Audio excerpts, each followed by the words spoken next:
My first work in the national parks was in the late 1970s when I was working on a project called the Rephotographic Survey Project.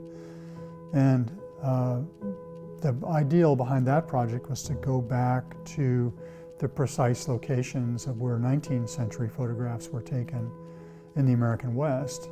And these were the first photographs made in the American West between the years of 1867 and 1872. And some of the photographs that we relocated and repeated and rephotographed from the same position were taken in the national parks.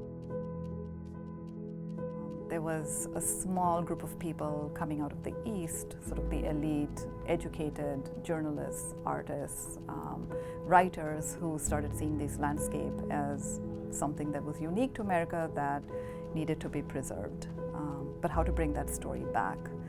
And so artists started painting the landscape, and people started writing about the landscape, and it was these stories as well as the paintings that really caught the imagination of the American people.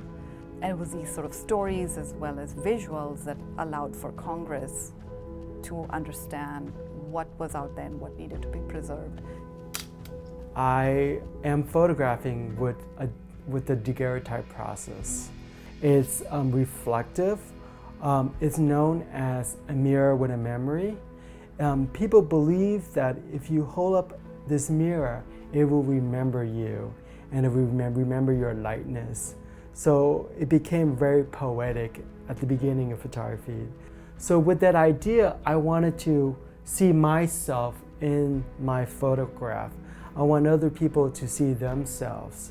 And especially for people of color, for immigrants, to see their own face in this majestic American landscape. And that's one reason why I've been photographing the national park all these years. For a long time, I think I lost interest in photographing the national parks, largely because they had been photographed so much by other people that a lot of us in fine art photography thought, well, that's been done, we need to move on.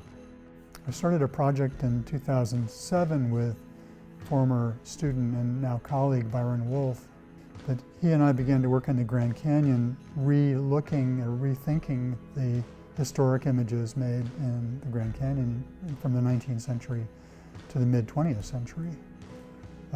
So we started to go back to find where those pictures were made and make new pictures from the same vantage point. The sound of the environment is an important indicator of the health of environments.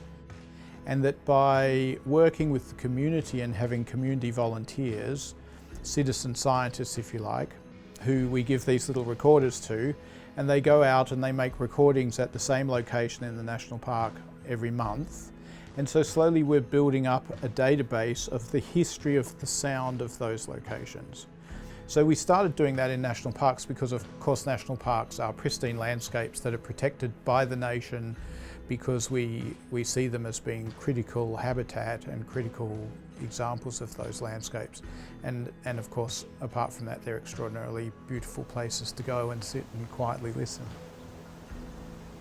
And with these little recorders and a technique that we use called ambisonics, we have 4 little microphones in here and it captures a full sphere of sound.